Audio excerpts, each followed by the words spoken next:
Recientemente se ha escuchado mucho el tema de las terapias de conversión aquí en Puerto Rico y hemos decidido hacer este video hoy para hablar un poco de él. Así que ese es el tema de hoy. Saludos y qué bueno que estás con nosotros. Escuchas el podcast de Verdad y Fe, donde equipamos embajadores de Cristo. En este podcast recibirás herramientas útiles que te ayudarán a defender el Evangelio. Para más información, búscanos en las redes sociales como Verdad y Fe o en verdadyfe.com.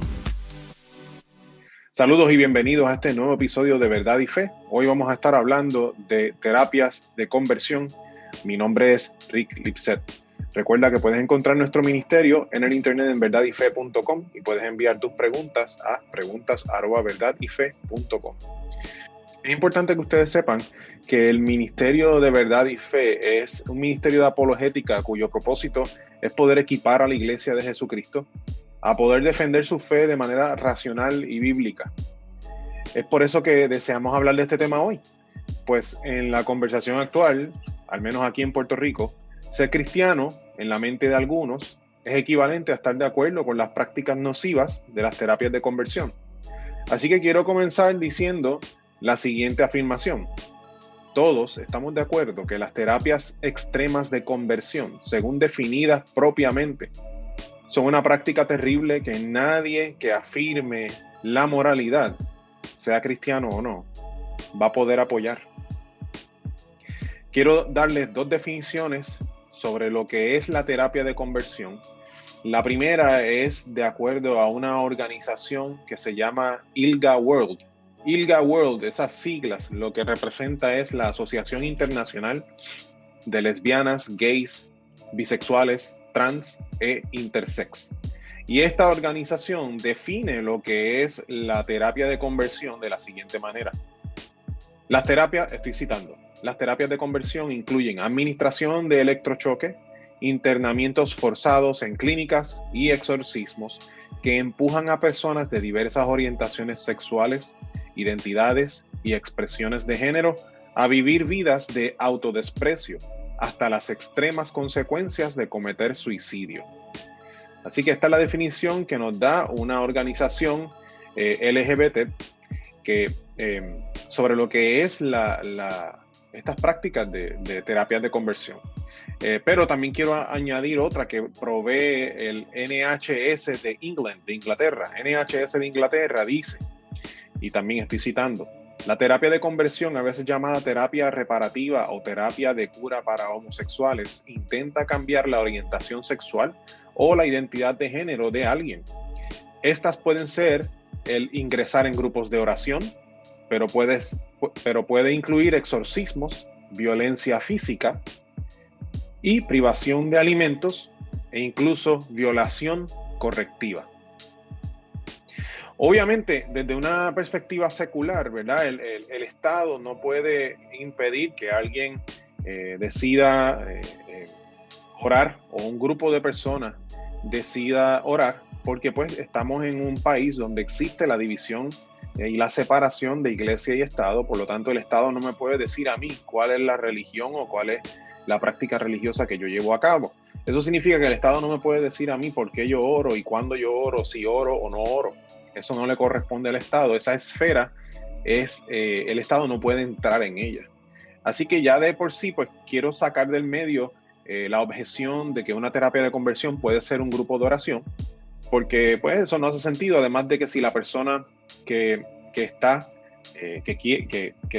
se mete en un grupo de oración no quiere que se ore para que, ¿verdad? En este caso, para que cambie su percepción de su cuerpo o de su género, si eso es lo que la persona quiere, pues entonces no hace sentido que continúe en este grupo de oración, ¿verdad? Entonces la persona estaría saliéndose de ese grupo si no le interesa ese tipo de oración. Así que para empezar, ese lo voy a descartar, no voy a hablar mucho más de esto, de ese punto en específico, pero sí me interesa hablar de las demás. Es importante destacar que estas terapias extremas, que ya son ilegales aquí en Puerto Rico y en muchos países, y digo muchos países por no atreverme a decir todos, porque de seguro hay algún lugar en el mundo donde se practica, El ser humano es malo de por sí, así que no me extrañaría que esto se haga, pero sobre si el ser humano es malo o bueno, quizás eso es un tema para otro momento. Pero es importante que ya esas prácticas que rayan en lo que es la tortura, estos procesos que son muy invasivos y violentos, que marcan psicológicamente a las personas, pero también de manera visible, la pueden marcar en su físico, pues esas son las que me interesa indagar un poco más. Y quiero presentarle 4 argumentos que nos permiten analizar este tema y la ideología de género que la impulsa desde otros puntos de vista. Así que el primer argumento es que desde el análisis de la definición de la terapia de conversión, o sea, entiéndase, cuando hablamos de prácticas violentas como electroshock o el ingresar a alguien contra su voluntad en una supuesta clínica, ese tipo de cosas, ¿verdad? Cuando analizamos la definición de la terapia de conversión, es bien interesante porque si nos damos cuenta que cuando hormonizamos a una persona o mutilamos su órgano sexual, eso también sería una terapia de conversión. Es una terapia de conversión porque estamos promoviendo o se estaría haciendo una práctica violenta contra el cuerpo de una persona y también promovería una dependencia indefinida del consumo de hormonas contrarias a la producción natural del individuo. Así que sería similar a como cuando en el pasado se administraba el electroshock en una institución médica. Hoy día se altera quirúrgicamente la apariencia del órgano sexual de la persona transgénero en un hospital también. Así que desde ese punto de vista, el tratar quirúrgicamente o con hormonas a una persona viene siendo en sí una terapia de conversión. El segundo argumento es que afirmar que el ser humano no es únicamente su biología, sino que hay un componente cultural, quiero dejar claro que es cierto, aunque sea hasta cierto punto. La biología siempre ha sido la base fundamental y objetiva de cada humano y también es el punto de partida para el comportamiento cultural del mismo. Eso significa que no es que la cultura es la que define al ser humano, sino que gracias a lo que es el ser humano se expresa la cultura. Es al revés. No es como la ideología de género trata de decirnos, que el ser humano es constituido en lo que es su género solamente o meramente, únicamente, exclusivamente por la cultura, sino que es al revés. La cultura lo que denota es lo que ya existía biológicamente. Y en ese sentido, pues la cosa cambia. Importante recordar que el sexo biológico es algo que se nos es dado, no es algo que nosotros decidimos.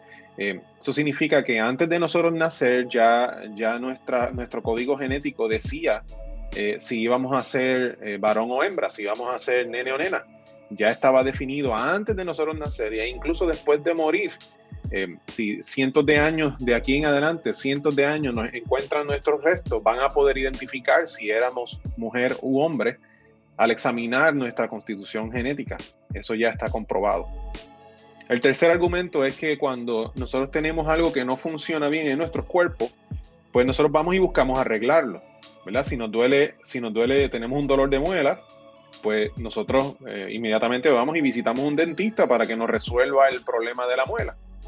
En el caso de la percepción de género, donde el género que se percibe es diferente al sexo biológico, nosotros necesitaríamos examinar la verdad objetiva y biológica, que es la que no cambia y nos deja claro lo que debería ser. Al ver que la biología está intacta y que es la percepción la que erra, entonces es esta, o sea, la percepción la que debería ser atendida. El cuarto argumento es que cada persona tiene la capacidad de elegir para sí mismo conforme entienda bueno y correcto. O sea, si alguien desea que, aunque nació biológicamente hombre, desea ser mujer porque se siente de esa manera, esa persona tiene la capacidad de elegir y puede hacerlo si conforme a su conciencia lo que desea hacer. Eso no habría ningún problema. Cada persona escoge, decide según sus ideologías y preferencias. Si alguien quiere afirmar la ideología de género, puede hacerlo según su juicio. Con eso no hay problema. ¿Dónde está el problema? Bueno, pues el problema está cuando se impone la autopercepción de unos al resto y se exige que el resto de las personas, quienes tienen una percepción diferente, afirmen también el error, aunque saben que es falso. Peor aún cuando se trata de inculcar a los pequeños desde sus escuelas que la realidad es contraria a la que sus padres, quienes tienen la patria potestad sobre sus hijos, le han enseñado. Y eso es bien curioso porque cuando nosotros analizamos el por qué la agenda tan fuerte contra la educación o para cambiar la educación e incluir estos currículos de ideología de género, ¿por qué? Bueno, nosotros, es bien interesante porque nosotros cuando ya somos adultos, ya nosotros tenemos unos valores y tenemos una mentalidad y tenemos ya un conocimiento, cosa de que para nosotros tratar de cambiar la manera en que nosotros pensamos es bien cuesta arriba, es bien difícil. Pero si le inculcas a unos niños desde temprana edad, desde que están en pre-kinder, si tú le empiezas a inculcar que el género es fluido y que no depende nada de la biología, pues entonces a esos niños se les va a poder cambiar la mentalidad y eso constituye como un tipo de lavado de cerebro. Así que por eso, ¿verdad? Una posible razón por la cual se hace esto es que, pues, se quiere asegurar de que se le cambia la mentalidad a la próxima generación. Y entonces a nosotros como cristianos, porque les dije al principio que nosotros en Verdad y Fe lo que queremos es equipar a la iglesia, ¿verdad? Y si se dan cuenta, estos argumentos que les presento son argumentos seculares y la razón por la cual son seculares y no entré en lo que dice la Biblia es porque las personas con las cuales uno comúnmente dialoga estos temas, que no están de acuerdo con nuestra postura, es que ellos no ven la vida como nosotros y no aceptan la autoridad que tiene la Biblia sobre ellos, sobre nosotros, no la aceptan. La Biblia no la aceptan como autoridad. Por lo tanto, si vamos a citarle la Biblia, no lo van a aceptar. Así que por eso presento estos argumentos que son seculares, no dependen de la Biblia. Obviamente podríamos ir a la Biblia y ver el diseño de Dios para el ser humano y ver que Dios los creó varón y hembra, no los creó de ninguna otra manera. Y podríamos hablar de eso. Pero ese no es el propósito de este episodio de hoy. Entonces a nosotros como cristianos, ¿qué nos corresponde hacer con relación a este tema?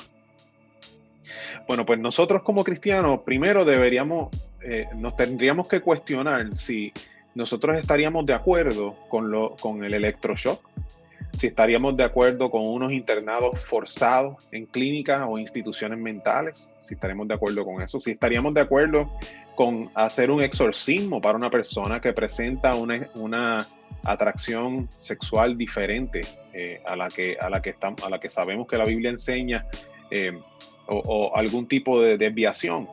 ¿Nosotros estaríamos de acuerdo con esto? Yo pienso que la respuesta a eso es no.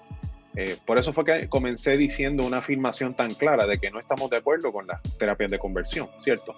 Un cristiano no debería estar de acuerdo con las terapias de conversión estas extremas, ¿verdad? Les dije al principio que para muchas personas, incluso los grupos de oración son terapias de conversión, pero esa para mí es absurda, así que pues, no estoy hablando de esa, estoy hablando de las terapias extremas de conversión.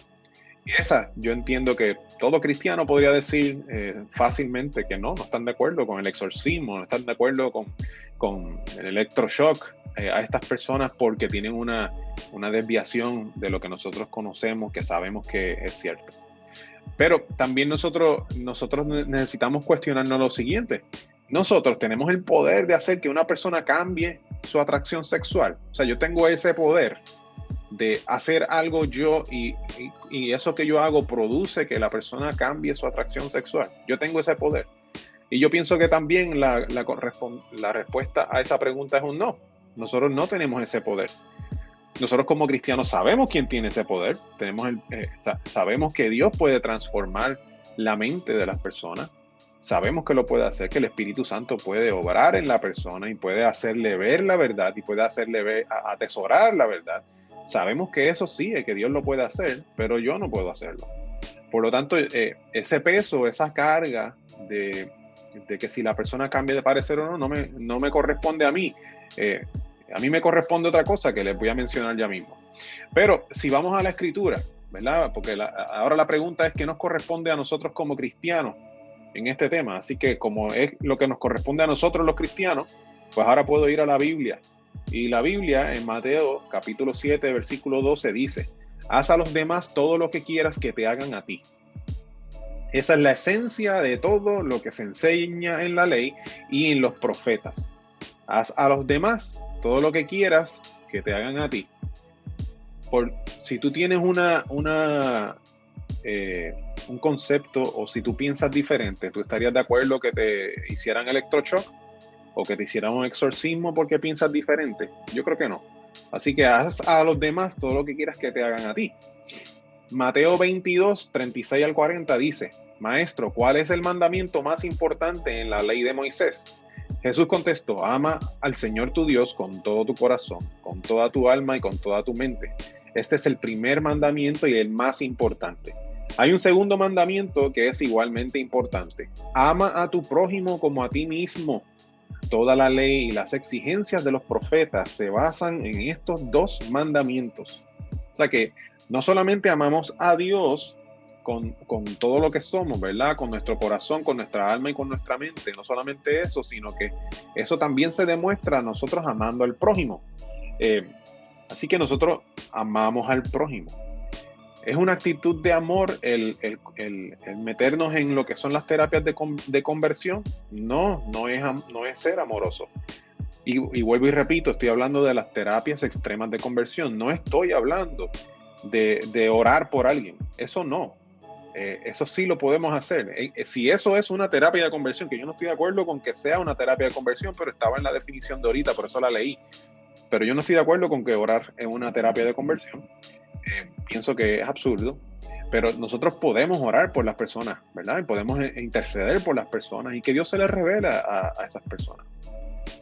Bueno, si vamos a Lucas capítulo 9, del 52 al 55, también leemos así: envió mensajeros por delante a una aldea de Samaria. Este es Jesús el que lo está haciendo. Envió unos mensajeros por delante a una aldea de Samaria para que se hicieran los preparativos para su llegada. Pero los habitantes de la aldea no recibieron a Jesús porque iba camino a Jerusalén. Cuando Santiago y Juan vieron eso, le dijeron a Jesús: Señor, ¿quieres que hagamos bajar fuego del cielo para que los consuma? Entonces Jesús se volvió a ellos y los reprendió. O sea, estas personas no quieren recibir la buena noticia de Jesús y se molestan los discípulos de Jesús y dicen: vamos a que los destruya, ¿verdad?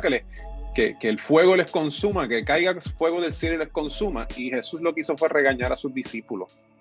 Y se volvió a ellos y los reprendió. No le va a caer fuego del cielo. ¿Por qué? Bueno, porque no se puede obligar a alguien a aceptar la verdad. No se puede obligar a alguien a aceptar a Cristo. Por lo tanto, nosotros no deberíamos ser como esos dos discípulos y pretender que Dios baja fuego y quema a esta situación, a esta gente. No. Jesús ahí yo creo que lo que haría es que nos reprendería, nos regañaría. No estaría de acuerdo. Y vamos a ver también más adelante por qué. Y Mateo 16, 24 que dice: luego Jesús dijo a sus discípulos: si alguno de ustedes quiere ser mi seguidor, tiene que abandonar su propia manera de vivir, tomar su cruz y seguirme. Así que si hay unas personas que viven diferente a nosotros, si consideran que el mundo funciona de otra manera a la que nosotros sabemos que funciona, y ellos tienen la capacidad de querer seguir a Jesús o no, ¿verdad? Jesús dijo: si alguno de ustedes quiere ser mi seguidor. Si una persona quiere ser seguidor de Jesús, eso significa que Jesús ahora es tu Señor. Si Jesús es tu Señor, pues entonces va el resto de ese versículo. Nosotros si Jesús es nuestro Señor, tenemos que abandonar nuestra propia manera de vivir. Tomar nuestra cruz, que significa morir a nosotros mismos constantemente, y seguir a Jesús. Pero la primera cláusula sigue estando ahí, es si alguno de ustedes quiere ser mi seguidor. No se le puede obligar a nadie. Tener una visión bíblica de lo que es la sexualidad, aceptar que la Biblia tiene autoridad sobre nuestras vidas y someternos a la dirección de Dios sobre nuestras vidas, son cualidades que los cristianos deben tener. Sin embargo, no podemos pretender que una persona que aún no ha sido salvada, regenerada y limpiada por la redención de Cristo, piense y acepte lo que nosotros aceptamos.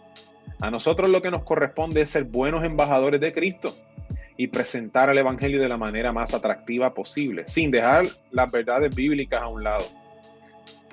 Pero esto desde el amor, respeto y con actitud de quien ruega.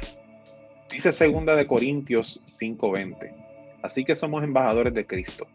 Dios hace su llamado por medio de nosotros. Hablamos en nombre de Cristo cuando les rogamos, vuelvan a Dios. Nosotros hablamos en nombre de Cristo, eso significa que tenemos que representar el carácter de Cristo, y lo hacemos y le rogamos a la gente. El que ruega se pone en una postura de rodillas, y no estoy diciendo que ahora nos tenemos que arrodillar frente a todo el mundo, pero es el corazón aquí, es la actitud del corazón. Estamos de rodillas mirando a la persona como que es mayor que nosotros y le pedimos y le incitamos a que regrese a Dios. Nosotros somos embajadores de Cristo.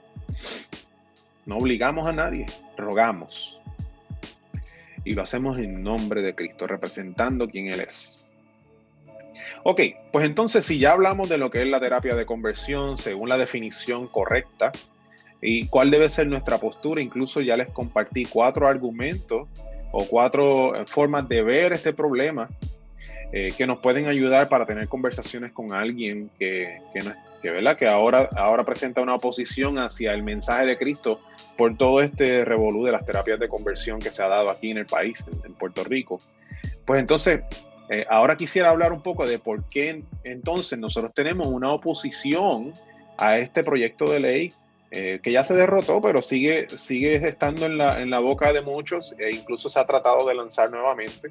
¿Por qué existe la oposición a este proyecto de ley? Y para eso quiero leer entonces lo que dice la ley concretamente con relación a lo que es la terapia de conversión.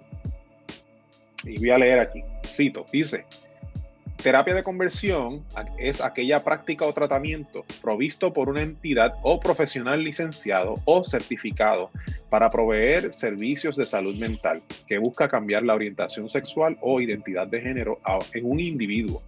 Incluye cualquier esfuerzo o tratamiento dirigido a cambiar el comportamiento corporal, expresiones o la orientación sexual de un individuo, así como eliminar o reducir atracciones románticas o sexuales o sentimientos hacia individuos del mismo género.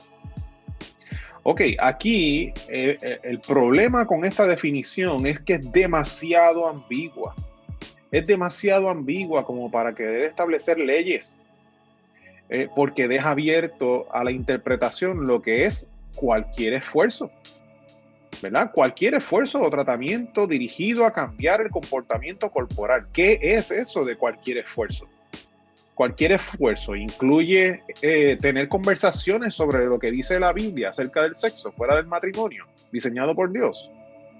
O cualquier esfuerzo incluye una conversación íntima entre papá y su hija, o papá y su hijo, mamá y su hija, mamá y su hijo. Eso lo incluye, ¿verdad? Una conversación donde se establezca lo que el papá piensa o lo que la mamá piensa. Incluye eso.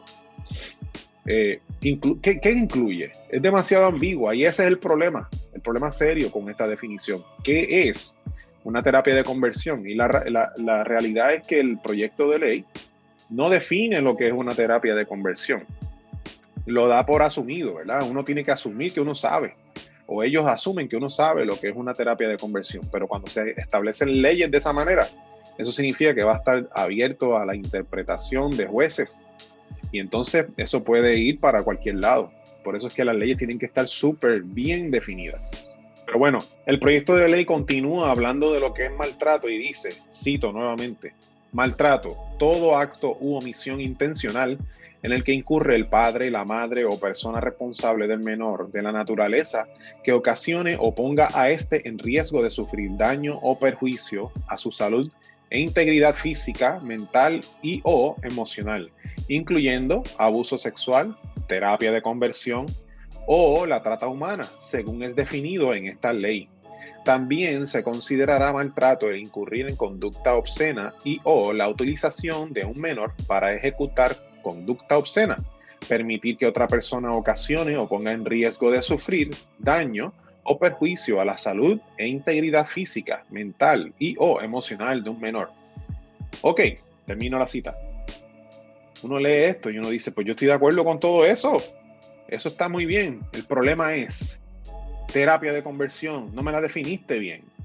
Y entonces si no está bien definida y aquí la incluyes, está demasiado ambigua, puede significar otras cosas que no necesariamente son realmente terapias de conversión y vas a ocasionar problemas y te estás metiendo en el círculo de lo que es la familia, en esa esfera de la familia donde no le corresponde al Estado meterse.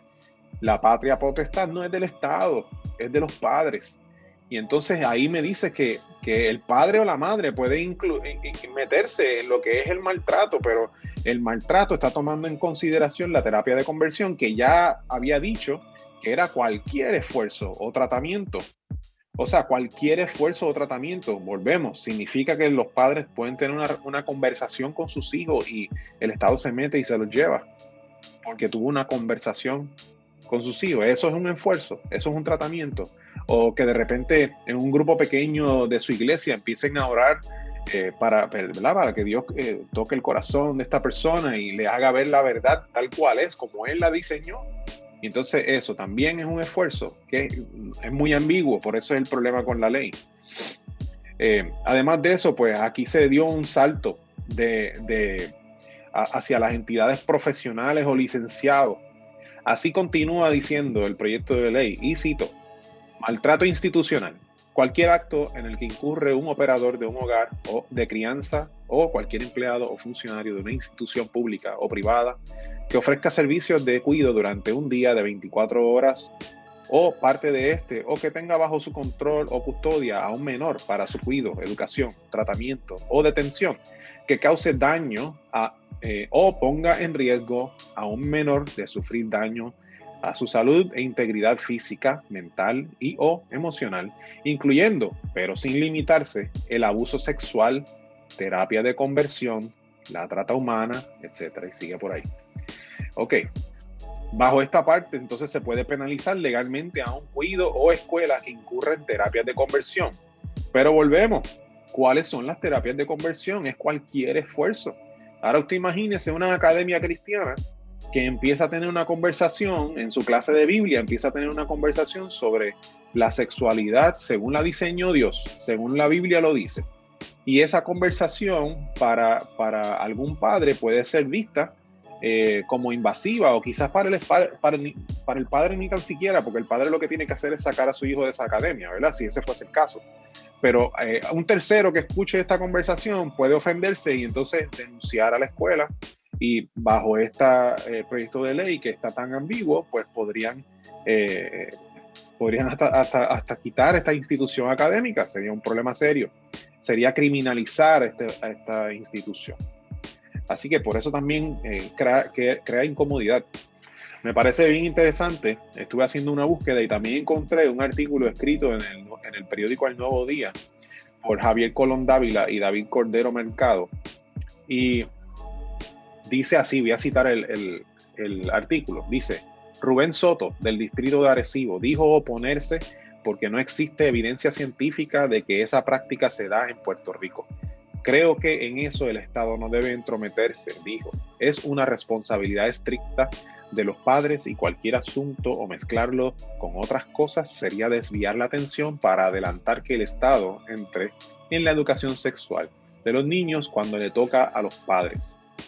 Así que en esta porción me encanta porque definitivamente este legislador sabe lo que significan las terapias de conversión y según su experiencia, según el significado de las mismas, él se opone ante este proyecto de ley porque en Puerto Rico él entiende que eso no se da, esas terapias no se dan. Entonces, para terminar este episodio que ya está bastante largo, ante la convicción de conciencia de una persona que su atracción sexual no va conforme a la biología o a la teología, ¿Debería ser posible que una persona busque ayuda en lograr sentirse correcto según su conciencia?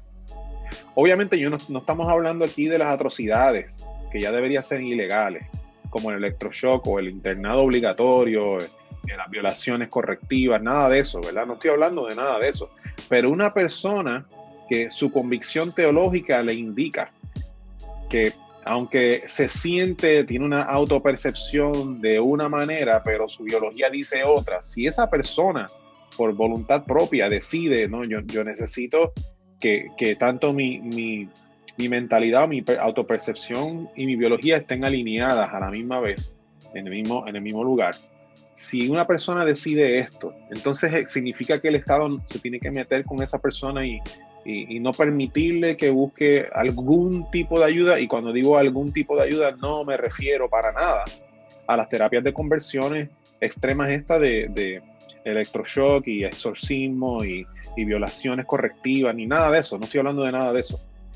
Pero si alguien quiere afirmar una heterosexualidad para sí, contrario a lo que siente, ¿podría buscar ayuda para hacerlo? Es una pregunta importante. Los proyectos de ley que usan una definición ambigua de terapias de conversión dejan la puerta abierta a que el Estado se introduzca en la esfera íntima de la familia y lo que se enseña en el hogar.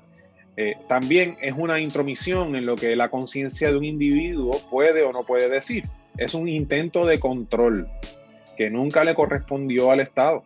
Además, que ante la definición real de terapias de conversión, es importante notar que el tratamiento quirúrgico y el hormonal de conversión de un hombre biológico a género femenino, por ejemplo, constituiría también una terapia de conversión. Y según la definición de este proyecto de ley, donde habla de que el maltrato puede ser el perjuicio a su salud e integridad física, mental y o emocional, incluso cuando está hablando de maltrato institucional, también lo menciona como el tratamiento de detención que cause daño o ponga en riesgo a un menor de sufrir daño a su salud e integridad física, mental y o emocional. Cuando leemos el proyecto de ley, nos damos cuenta que incluso el proyecto de ley está señalando a que la conversión o la terapia de conversión de un hombre biológico al género femenino sería una terapia de conversión y sería, bajo este proyecto, algo ilegal. Así que el proyecto en sí es contradictorio y es un problema.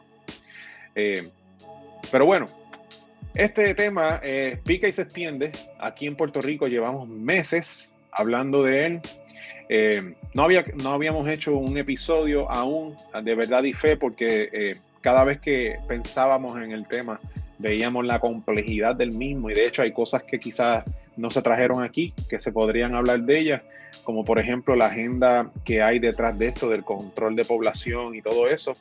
Pero por lo menos nuestra intención es que ahora dar algún tipo de munición para que cuando se tengan conversaciones importantes con alguien que no cree como nosotros, pues que se pueda esclarecer y quitar del medio cualquiera de estos obstáculos para que nosotros podamos ser esos embajadores de Cristo y podamos representar el Evangelio tal cual es, y que esto no sea una excusa para que el Espíritu Santo sea tocando el corazón de la gente y salvando a la gente. Así que espero que este episodio haya sido de gran bendición. Mi nombre es Rick Lipset para verdadyfe.com. Puedes buscar nuestro ministerio en el internet de verdadyfe.com. Estamos en las redes sociales y YouTube. Tenemos nuestro podcast que puedes buscar tanto en Spotify, en Apple Podcast o en cualquiera de las plataformas que usted prefiera. Y tenemos también una tienda de mercancía donde encuentra nuestra mercancía, como en la camiseta que llevo puesta hoy sobre las fuentes del conocimiento, que puede obtenerla a través de teespring.com o también a través de nuestra página en Facebook. Y la compra que usted haga de nuestra mercancía va a ayudar a que nuestro ministerio pueda continuar. Eso es todo por hoy. Dios les bendiga y les veo en la próxima ocasión. Saludos. ¿Qué te pareció el tema de hoy? Déjanos tu comentario o pregunta en nuestra página de Facebook Verdad y Fe. Oramos para que este podcast sirva para darte herramientas útiles que te ayudarán a defender el Evangelio. Para más información, búscanos en las redes sociales como Verdad y Fe o en verdadyfe.com. Gracias por estar con nosotros.